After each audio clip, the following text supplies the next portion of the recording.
Have you ever looked up at the vast endless sky and wondered what lies there? As we grow older, our speculation takes many forms. We speculate our place in the universe, what lies beyond, and perhaps even a tinge of fear for being insignificant. But for children, that speculation is mostly of awe and wonder, and they spin stories with the stars. Such was the tale of one Anakin Skywalker, a child on the desert planet in the outer rims of the galaxy, his days scorched by the binary suns and working for Vader, his master. But at night, Anakin used to think about all the star systems up ahead and his dream to visit all of them. This is where the fun begins. We love tales of heroes and we often see ourselves as one, fighting the tides of our suffering and overcoming it and helping others. So when the two Jedis, the heroic peacekeeping wizards of the galaxy Qui-Gon Jinn and Obi-Wan Kenobi visit their planet, you can imagine the delight of young Anakin. He now sees a potential for his dreams and his freedom, and he sees member of a group universally regarded as heroes. And of course, he meets Padme. But while watching episode 1, we all know how and where the story of Anakin ends. The twisted fallacy of it all being he actually does get to fulfill his dream and the prophecy set upon him, but at the cost of his very soul.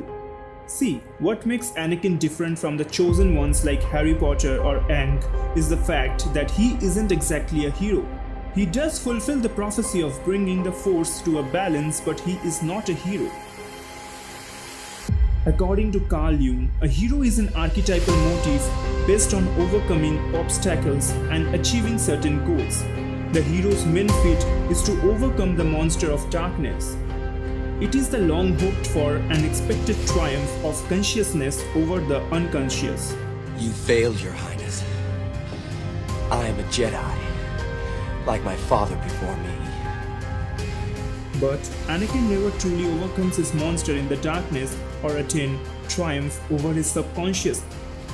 By comparison, a typical hero would be someone like Harry Potter, another chosen one, as he fits perfectly in the archetypal motif.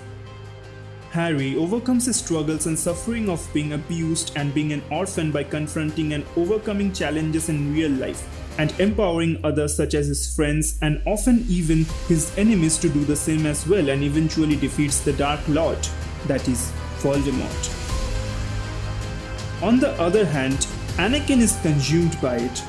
The hero of Star Wars would be Obi-Wan Kenobi or Luke Skywalker, but not Anakin, even though he is professed chosen one. Fear leads to anger. Anger leads to hate. Hate leads to suffering. I think this drop of wisdom laid out by Yoda is often debated amongst fans as a very callous discarding of Anakin's feelings.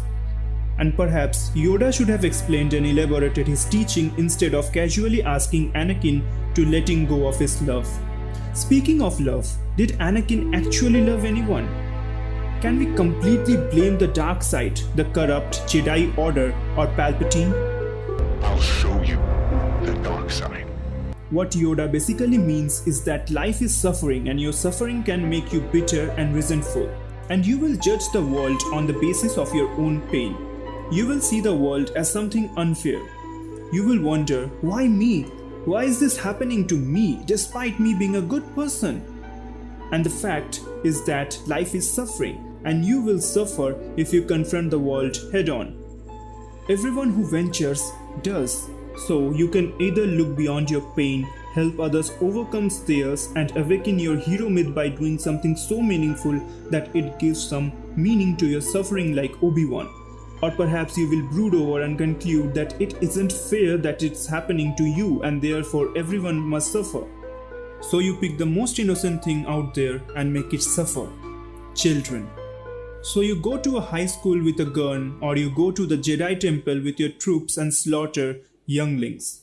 The motive of Anakin killing children and hurting his pregnant wife is just that, him giving into the suffering, that is, giving into the dark side. And the motive of Anakin burning after a duel on Mustafar, a fiery planet of lava and magma, the archetypal representation of hell, is the last stage of what Yoda had foreseen: suffering. The fear of loss is a path to the dark side. And Anakin then becomes Darth Vader and builds a fortress of his residence on Mustafar, the very hellish planet he was defeated in, symbolizing his eternal suffering and atonement. For Obi-Wan, it's quite the opposite as he goes through hell, overcomes his biggest challenge on a hellish planet, and then becomes the shepherd of lost children, Luke and Leia. Hello there. Well, we will explore Obi-Wan in our Exploring Heroism series.